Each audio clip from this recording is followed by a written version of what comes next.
En estos tiempos hay muchos temas que preocupan a los mexicanos, como por ejemplo el medio ambiente, con el tema de las contingencias, por ejemplo, en la Ciudad de México, o la falta de crecimiento, la revisión de las expectativas o los recortes del gasto público, como anunció el secretario de Hacienda, Luis Videgaray. Dentro de esto hay instituciones, hay expertos que se preocupan y tratan de revisar no solamente, por ejemplo, la falta de crecimiento de este y el próximo año, o la revisión de las expectativas de crecimiento, para decirlo más puntualmente, sino también de dónde viene, cuáles son los factores que en el largo plazo han hecho que, por ejemplo, la economía mexicana haya tenido en las últimas 3 décadas un crecimiento mediocre. De esto vamos a hablar hoy en Opiniones Encontradas. ¿Cuáles son los frenos? ¿Cuáles son los obstáculos? Lo que está deteniendo a la economía a la economía mexicana, o a solución de problemas como, por ejemplo, la contaminación, o el que hayan llegado a los niveles como hoy tenemos en la Ciudad de México. Soy José Buendía, gracias por estar con nosotros en este programa en el que todas las ideas se pueden cuestionar siempre que se debatan. Vamos a ver algunos datos de contexto, le dejo mi Twitter para recibir sus comentarios, José Buendía MX, y regresamos aquí a tener nuestro debate con 2 especialistas de la UNAM que acaban de sacar el informe sobre el desarrollo de México 2015. La revisión del crecimiento en el país en las últimas 3 décadas genera interrogantes sobre los obstáculos estructurales del desarrollo que impiden una mayor actividad para atender las necesidades de la población y aprovechar el bono demográfico. Un crecimiento en el país generalmente se tiene como la causa de los pobres resultados para cerrar las brechas de desigualdad y reducir sustancialmente la pobreza. La CEPAL, por ejemplo, ha insistido en la necesidad de modificar las políticas económicas y sociales para combatir la pobreza.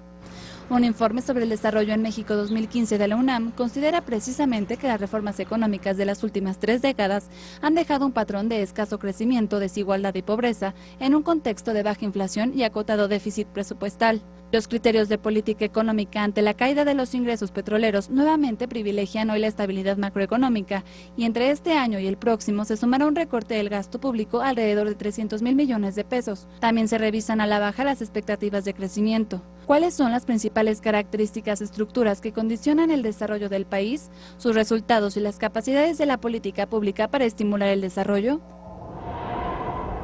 Posiciones. 1. El secretario de Hacienda, Luis Videgaray, dijo que los precriterios de política económica 2017 se basan en premisas realistas en cuanto al entorno económico internacional y serán consistentes con las metas de finanzas públicas. Adelantó además que el presidente en 2014 hizo un compromiso muy claro de que no habrá propuestas de nuevos impuestos ni de subir los existentes. Eso es algo de lo que podemos tener certeza más que en la coyuntura de los precriterios en la presentación del paquete económico del próximo año que haremos en septiembre, aclaró.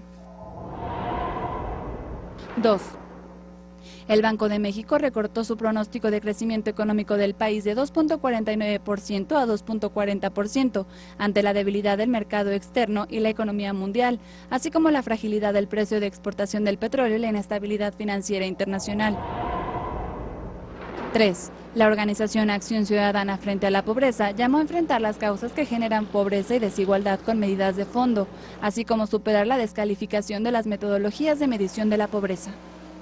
Hay muchos asuntos, como decíamos en un principio en la introducción del programa, que preocupan a los mexicanos hoy. Es el medio ambiente, es el empleo, es también la falta de crecimiento a tasas suficientes, las que necesita el país para, por ejemplo, aprovechar el bono demográfico. Pero todos estos temas también están siendo motivo de preocupación, de análisis de más largo plazo, de dónde vienen, cuáles son los factores que están explicando que no estemos creciendo o que lleguemos a contingencias como la que hoy tenemos en la Ciudad de México, o la precarización del empleo. En fin, me da mucho gusto que 2 de los autores del informe de desarrollo 2015 hayan aceptado, estén aquí con nosotros, el ex embajador Casio Luiselli. Casio, muchas gracias por venir. Encantado de estar aquí, mucho gusto. No le voy a decir todo su currículum, porque es larguísimo, pero ha sido ex embajador en varias partes del mundo, subsecretario de Medio Ambiente, y ahí me voy a quedar, Casio. Muy bien, está perfecto. Porque si no se me va el programa. Muy bien. Enrique Provencio, un placer tenerte otra vez aquí, ex procurador del Medio Ambiente del Distrito Federal. y además uno de los autores de este informe de Desarrollo México 2015. Muchas gracias. Si quieren, arranquemos por la coyuntura, y una de las cosas que ustedes están diciendo en el informe es: estamos viendo cómo traemos ya casi 3 décadas de políticas económicas, de reformas económicas, sobre todo la apertura de mercado, políticas de estabilización. Así es. Con crecimientos bajos, contención del déficit, sí, también de la inflación, pero pues lamentablemente sin tener tasas de crecimiento que hoy estamos viendo. Por ejemplo, los últimos datos, el viernes pasado el secretario de Hacienda acaba de dar los precriterios de política económica para 2017 y ahí trae ya otra vez un presupuesto, dice él, así lo califica, responsable, pero que el acento está puesto justo en un recorte de 300,000 sumado lo que hay hoy de pesos y una política más bien de contención de la inflación. Como dice Dani Rodrik, que se recoge en algún lugar del informe, somos un país, dice, es el único país que conozco con tanto éxito interno, con tanto éxito externo, exportador, y con tanto estancamiento, fracaso interno. Y eso marca mucho el modelo mexicano.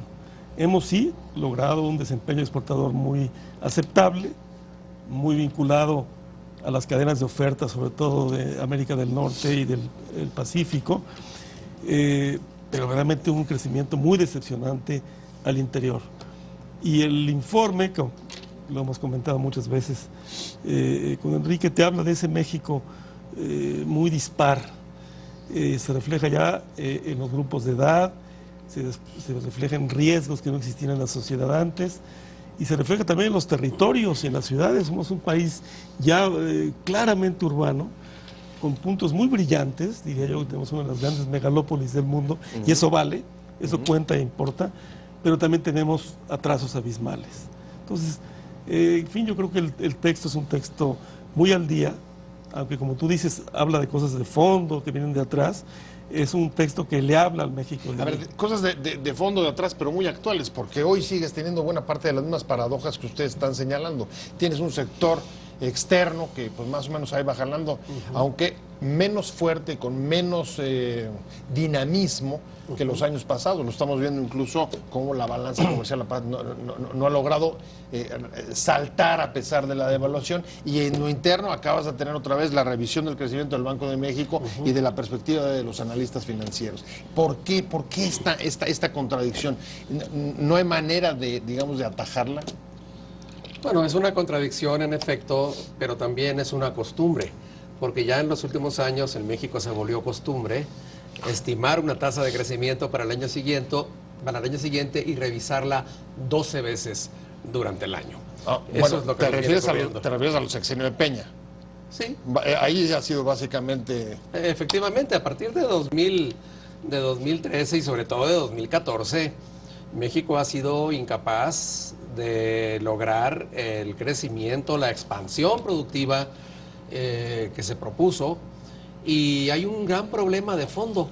El gran problema de fondo, que no lo hemos resuelto, sino que al contrario se ha agravado, es que esta forma de desarrollo o de mal desarrollo que estamos teniendo y que se ha agravado después de 2009, tiene una gran carencia, que es que hay muy poca inversión. No hay inversión, por tanto, y no hay formación de capacidades, y la tasa a la que la economía se viene desenvolviendo, pues está tendiendo a ser de alrededor de 2.3, 2.5, que es lo que Hacienda en los hechos anunció para 2017. Hacienda planteó para 2017 en la Cámara de Diputados que la tasa de crecimiento del producto con la que se calculó el presupuesto es de 3%. Lo que se está estimando es que va a ser entre 2.4, 2.6 para 2017. Pero el problema de fondo, que es el que se aborda en este informe, es ¿cómo? ¿Por qué no hemos logrado, como dice Casio, un éxito interno en correlación o correlato con el éxito externo? Así es. Y ese es el gran problema del gran periodo de crisis que hemos tenido. Y lo estarías explicando por la falta de inversión. Y en efecto, sabemos que el año pasado tuvimos niveles récord, creo que similares a los de la Segunda Guerra Mundial en inversión pública, sobre todo en infraestructura. Así es.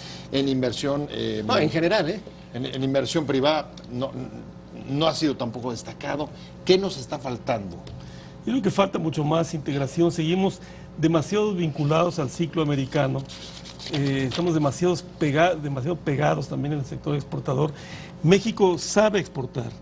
Y yo debo decirte, por ejemplo, ahorita que estamos conversando, que si estuviéramos teniendo esta charla en Brasil, bueno, esto sería un éxito asiático, porque la formación de capital es más baja que nosotros, su capacidad de llegar a mercados con tecnología es más baja que la nuestra, pero a México le falta diversificar y otra vez inyectar mucho más formación de capital, mucho más inversión. Por eso el informe revisó también las regiones del país y ves cosas muy especiales. Todos esperamos un crecimiento en la frontera norte muy alto. Las ciudades del norte están creciendo muy rápido, pero las ciudades del Bajío están creciendo más rápido. O sea, digamos que el modelo maquilador de hace una década, ese ha venido un poco en desuso. Ese no está en desuso, pero le surgió una cosa que yo encuentro interesantísima, que es el corredor del Bajío. Sí. Y esta enorme megalópoli central, que es donde estamos nosotros, que con buenas políticas públicas, con buenos bienes públicos, con estímulos de inversión, puede detonarle a México, esperemos todos, una etapa de crecimiento mucho más robusto que en el pasado. Ahora, ¿eso pasa por cambios en la política económica? Sí, efectivamente. ¿Y cuáles son esos cambios? Porque digamos que esta es parte, digamos, también del acervo de la discusión de casi una década. ¿Hay otra clase de políticas distintas a las de estabilización? Correcto, y ese aspecto lo discute el doctor Juan Carlos Moreno Brid en su aporte al informe. Porque no es solo un problema de baja inversión, es también un problema de que no ha habido políticas sectoriales consistentes y en particular no ha habido políticas industriales que ayuden a aprovechar las oportunidades que México ha tenido con la afluencia de inversión extranjera en los años que la ha habido y con la llegada de inversiones vinculadas al sector exportador. Hay un problema con la política económica por allí y también hay un problema con la política económica por el lado fiscal. Porque a pesar de la reforma de 2013, que en opinión de algunos, entre los que me incluyo, sí fue exitosa, permitió incrementar los ingresos públicos, que en buena medida están compensando los bajos precios del petróleo. Bueno, eso es lo que dice Videgaray cada vez que sale, qué bueno que le decimos, porque si no, con la caída del precio del petróleo, es un desastre. Pero a pesar de esa reforma fiscal, vamos a llegar a 2017 con unos ingresos tributarios de apenas el 13% del Producto Interno Bruto. Eso es menos que el promedio de América Latina y menos de la mitad que Brasil, para usar el ejemplo que usó Ocasio. Es decir, es menos que la mitad. Una fiscalidad bastante vergonzosa todavía. Y una política monetaria también tímida de usar el instrumento contracíclico. Nadie está pensando en locuras monetarias, por favor. A ver, déjenme ser un poco abogado del diablo. A ver, políticas industriales cuando vas hacia sectores, digamos, hacia sociedades mucho más de servicios.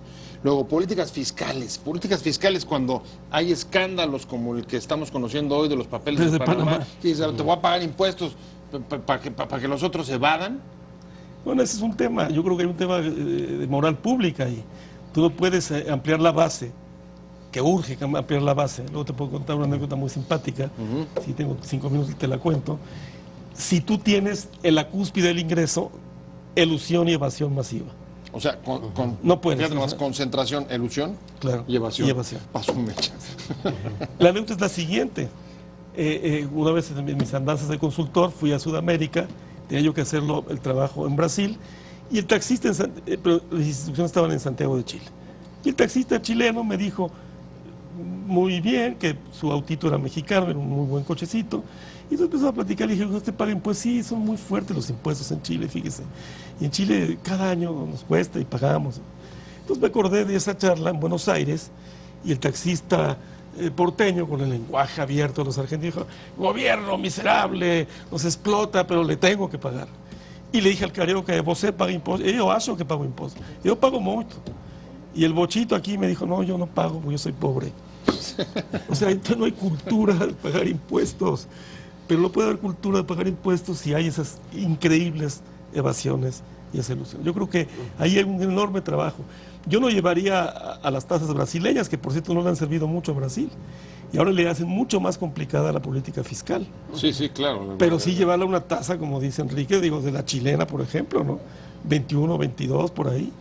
una vez que ustedes detectan cuáles han sido, digamos, esos factores estructurales que detienen la marcha de la economía, ¿estarías de acuerdo o no, por ejemplo, con la política que se ha seguido frente a la caída de los ingresos petroleros, recorte, política de austeridad nuevamente y privilegiar, digamos, el control de las variables macroeconómicas? En pocas palabras, para decirlo directo, no estoy de acuerdo. Y en primer lugar, creo que hay que propiciar una discusión más amplia, porque es un tema que en los hechos no se debate, no hay deliberación sobre la política económico, fiscal y de gasto. No, ese es parte casi cerquita del dogma. Sí, así es. Así es. Y es el dogma. Sin embargo, hay una discusión en el mundo entero sobre cómo responder a los periodos de restricciones si con más austeridad, que termina retroalimentando el bajo crecimiento, o con políticas de estímulos dentro de ciertos márgenes que permitan activar la economía. Y al activar la economía, activar la tributación. Lo que estamos viendo en México es, en efecto, hay un ajuste espectacular por la caída de los precios del petróleo y otros factores. Sin embargo, había soluciones que podíamos haber usado en México. En particular, yo he dicho mucho de una. Si México hubiera usado los remanentes de operación del Banco de México por ganancias cambiarias en 2014 para proyectos de inversión que no generaran flujos de gasto cada año, no hubiéramos tenido que hacer un recorte tan drástico. Y fíjate, y ahora finalmente van a utilizar los remanentes del Banco de México, pero pagar la deuda. Porque digo, quizá hace unas décadas se entendía las políticas de austeridad y de control macroeconómico, porque veníamos de épocas de hiperinflación y de deuda. Sin embargo, llevamos también casi ya 2 décadas en las que ni siquiera ahora que ha habido una reducción de la inversión y políticas de autoridad ha dejado de crecer la deuda. ¿Cómo ves, Casio? Mira, yo estoy esencialmente de acuerdo también con Enrique. Yo, además de lo que él dice, y pensando un poco en el mundo, este debate entre los europeos y los americanos, que creo que ganaron los americanos, que estimularon y van mejor que la Europa Los fondos, sí, claro. hiper austera alemana, que está paralizando a muchos países. Pero además, al interior del gasto hay mucho espacio para hacer cambios hacia bienes públicos. Hay muchos programas que no sirven para maldita la cosa, dicho con toda franqueza. Y podemos también ahí hacer un trabajo mucho mejor de microeconomía que lleve a estimular, que lleve hacia adelante. Yo creo que la mejor forma, sin nadie está pensando en cosas irresponsables del pasado, que ya nos lo sabemos todo. Pero si estamos achicando y achicando la base, pues vamos también a quedarnos con una base fiscal más pequeña y más precaria. O sea que no, también yo estoy de acuerdo con él. No. ¿Será que nos tardamos mucho utilizando esta expresión que decía Casio de la microeconomía? Y por eso me imagino que estoy entendiendo las pequeñas empresas, las pequeñas y medianas empresas, pero también la innovación, pero también la productividad. Claro. Estamos pensando solamente en las variables de estabilidad macroeconómica, pero luego quién produce, cómo produce, la inversión en capital humano al que tú te referías, Enrique. Sí, efectivamente. Y ese es uno de los cambios que ponemos a discusión en este texto y en el Programa Universitario de Estudios del Desarrollo de la UNAM. Nadie propone en la actualidad dar marcha atrás con el modelo exportador. No. Esta es una economía y una sociedad globalizada, sin duda alguna, donde una de las grandes fortalezas es la capacidad de sus exportaciones. Sin embargo, lo que hay que incentivar es la inversión para creación de capacidades productivas y desarrollar una estrategia de infraestructura que es indispensable si queremos pensar en un México que crezca más vigorosamente en el futuro. La infraestructura mexicana es penosa. Aeropuertos, vías férreas de carga, porque de pasajeros virtualmente no existen, carreteras, puertos, entre muchas otras de las infraestructuras que están en un estado lamentable y que son uno de los factores que tiene anclada la productividad. Por cierto, porque a veces parecería que el tema de la productividad es un problema de salarios y trabajadores. Pero una estrategia de inversión a través de esquemas mixtos, ¿de acuerdo? Público-privados, Inversión pública. que realmente se sostengan en el tiempo es indispensable. Lo que hemos estado viendo en los últimos años es que proyecto que se anuncia es prácticamente proyecto que se suspende A ver, o se posterga. ahí esperemos que- dice infraestructura penosa, pero es que son penosas también las licitaciones justo por donde acaban, casi la corrupción. Ese es un enorme problema. Hay una percepción de que siempre hay corrupción. Y hay también una parálisis a la hora de percepciones negativas también. Ojo con eso, ¿no? A ver, explícame. Lo explico de otra manera. El famoso tren a Querétaro. Bueno, antes de que naciera, nació muerto. Bueno, pero había una además- percepción además en la de que iba a haber bronca, algo de corrupción. Y con la bronca con los chinos Así y es, el pero capitalismo no podemos de los amigos. eludirlo, no lo podemos eludir. Si uno ve México en el mapa global, y perdón que hable tanto de Brasil, pero yo viví en el sur, en Sudamérica como diplomático. Brasil está en el peor barrio del mundo, está enfrente de Namibia. No hay nada. Sí. México está en el lugar de lujo con 2 océanos y Dos 3. océanos y una frontera de 3.000 kilómetros. Y la infraestructura es penosa. Si tú ves, por ejemplo, los puertos del Pacífico, de Canadá a Los Ángeles, se detienen. No es que Manzanillo es un muy buen puerto, pero hay muchísimo más que hacer. No, pero Manzanillo también es un puerto que se quedó un poco ahí con el... Todo en esta cuestión del equilibrio, la obsesión por las cuentas en equilibrio. Bueno, estoy de acuerdo, pero también hay que moverse hacia adelante. No tenemos el país bien conectado en las dos vertientes. Tenemos muy buenas ciudades, algunas medio aisladas. Falta mucho por hacer ahí. Y yo creo que una de las claves, y aquí creo que empieza a insinuarse, para el repunte industrial de México, es desarrollo regional. Es por ahí. Además, en la práctica se está dando, ¿no? Claro. En los hechos, más allá de Ve lo las que han políticas hecho públicas. en el está corredor dando- del Bajío, viejo, una maravilla. Se está dando en unas regiones, pero en el informe tenemos un capítulo muy interesante, del cual, por cierto, somos coautores, Casio Luceli y Francisco Pamplona y yo, donde observamos cómo se ha profundizado la brecha entre, para simplificarlo, el centro-norte, incluyendo Bajío, Sí. con sur y sureste. Y se ha ampliado esa brecha de una manera muy impresionante. La tendencia que venimos observando en los últimos 20 años y que se proyecta para varios lustros más es que esos dos Méxicos van a seguir distanciándose. Wow. A ver, tiene ciudades y regiones con tasas de crecimiento de 7 y hasta 8%. Pienso en Aguascalientes y Sí. algunas que están bajo cero prácticamente. Acapulco, que se está perdiendo espacio y peso específico dramáticamente, por ejemplo. Es una gran perdedora. En efecto, ha habido políticas públicas como la propuesta de las zonas económicas especiales, porque todo el mundo conocemos el que sí se están, digamos, separando, fragmentando, dividiendo este país en zonas que crecen mucho más, a tasas mucho mayores que otras. ¿Qué impacto, qué consecuencias ves, digamos, de esta fragmentación? Por cierto, la ley de las zonas económicas especiales aún no sale. Ojalá que Es cierto. Ojalá que por fin se apruebe, porque la estrategia, que tiene asuntos muy interesantes, ya se viene postergando. Pero además va a entrar en vigor cuando estemos ya con presupuestos tan restringidos que va a tener muy pocos márgenes de acción. Las zonas económicas especiales se están planteando para los 10 estados de menor desarrollo de México, pero en los hechos se están planteando para Chiapas, Oaxaca, Michoacán y Michoacán, en particular para el Istmo de Tehuantepec. Ajá. Eso es parte del problema y yo deseo que tengan mucho éxito. Tengo mis dudas. A ver, pero Tengo mis dudas. cuando se apruebe van a ser prácticamente año de relevo presidencial.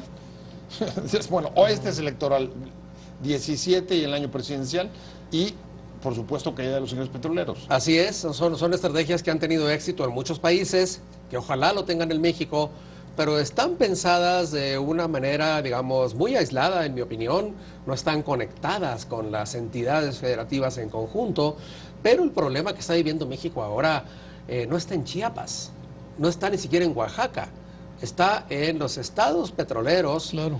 que en Así es. estos años vienen sufriendo una caída y un cambio estructural que no está encontrándosele relevo. Campeche, Tabasco. El sur de Efectivamente. Veracruz. Y a la caída Sur de Veracruz. partes de Tamaulipas. Ujú. Y a la caída de la actividad petrolera no se le está encontrando reemplazo y por tanto son estados que ya entraron probablemente en una larga fase de depresión, y con ello pueden arrastrar a las regiones del sur y del sureste enteras. Además, Chiapas y Oaxaca siguen manteniendo un ritmo de expansión muy modesto, aunque en desarrollo humano han tenido logros recientes. A ver, es que aquí hay un doble problema, porque las políticas no solamente deben ser buenas y adecuadas, sino sobre todo oportunas. ¿Cómo ves tú? Bueno, mira, Es un reto, es un reto. Lo que está es un sucediendo reto, ahí en el es un Golfo y reto las zonas estructural. petroleras. Si tú ves al mapa del país con el abatimiento del sur secular, Oaxaca y Guerrero y Chiapas, y luego el problema en las zonas del Golfo, pues realmente se te cinde el país. Tenemos que hacer un trabajo muy fino, muy distinto. Yo tengo algunas ideas que en parte empezamos a vertir aquí sobre el papel de las ciudades medianas. Si tú ves el país, la urbanización de México es fascinante, no es muy distinta al resto del mundo, pero el país ya tiene una cosa muy singular, es la gran megalópoli central. Eso es único, singular en el mundo. Pero ya tenemos ciudades muy grandes. Ahora estamos viendo un proceso de metropolización de México. Pero en eso, adentro de eso, hay ciudades pequeñas y medianas. ¿Qué estoy diciendo? 50, 70, 100, 200 mil habitantes, donde en sus hinterlands puedes detonar desarrollo local. Armar redes de ciudades. Exactamente, lo dijiste muy bien. Sí. Armar desarrollo local. Que nos perdone la OMC si no le gusta, pero México tiene que estimular eso, proteger eso. A ver, te llega Walmart a un pueblito de 20 mil habitantes y te estrangula las cadenas locales. No le vendes a Walmart tu arrocito, se lo vende Tailandia. Bueno, pues con la pena que te vamos a tener que regular, pero la buena noticia es que de verdad va a haber oferta para que tú actives las cadenas. Se puede. No es esto a un país de la complejidad y la dimensión de México la solución, pero tenemos que buscar fórmulas imaginativas, o sea, para el país. A ver, una mucho mayor audacia política. Completamente. Que Regio. no estamos teniendo, sí. Que no la Enrique, estamos teniendo. O por dónde lo ves. Y que desafortunadamente, y a lo mejor puede tomarse como hipótesis de trabajo, que hemos perdido capacidades de impulso al desarrollo. Hemos ganado mucho en capacidades de estabilización. ¿Por qué? ¿Por falta de imaginación? Y- ¿Por corrupción? Yo creo que también por falta de vocación y por falta de un proyecto que realmente se dedique a estimular el desarrollo de este país. Y por sus pasó a ser una capacidades especie humanas. de palabra poco elegante. Los economistas que han tenido el control del país en los últimos 20, 30 años, pues no les gusta eso, les gusta la estabilidad O y sea, la macro. a ver, el problema entonces del desarrollo en este país, los economistas del ICAM, Para decirlo claramente. para decirlo claramente. Bueno, en buena medida, sí. Obsesión por la estabilidad. Y bueno, ¿y el fomento? ¿Dónde está el fomento? Sí, esa es una palabra que se estigmatizó, eso es cierto. El fomento y la promoción están estigmatizados. Pero parte de los objetivos de este informe son justamente esos: poner sobre la mesa debates de fondo y de largo plazo. Nadie desdeña la estabilidad, Claro que no. pero sí necesitamos revalorar el desarrollo, las políticas, el fomento. Convertir el éxito externo en éxito interno. O sea, sí estabilidad, sí mercados internos, sí, globalización. pero con políticas pero industriales, inversión, desarrollo de capacidades productivas, más ciencia y tecnología, desatar las potencialidades que hay en muchas hay regiones muchísimo. que son muy diversas. Las ciudades medias que dice Casio, por ejemplo, regiones muy extensas con potencialidades turísticas que siguen las todo eso lo podemos hacer a tasas de crecimiento de 2.2%, No. como No. año. Y no quiero dejar la impresión de que solo nos importa el crecimiento. Tiene que ser un crecimiento de gran calidad, de gran calidad social, con mucha cohesión, con más equidad e igualdad, que ponga en el centro la superación de la pobreza al tiempo que se generan empleos. Lo que estamos viendo en México en la actualidad es un drama silencioso. El patrón de recuperación después de la crisis de 2009 es un patrón de precariedad social, de empleo mal pagado, de baja productividad, de mucha inestabilidad en el trabajo, con una crisis de pensiones terrible. Y todo eso va a pesar en la siguiente generación. Te la voy a poner así, muy sintética y en palabras llanas. Nos estamos empobreciendo. Absolutamente.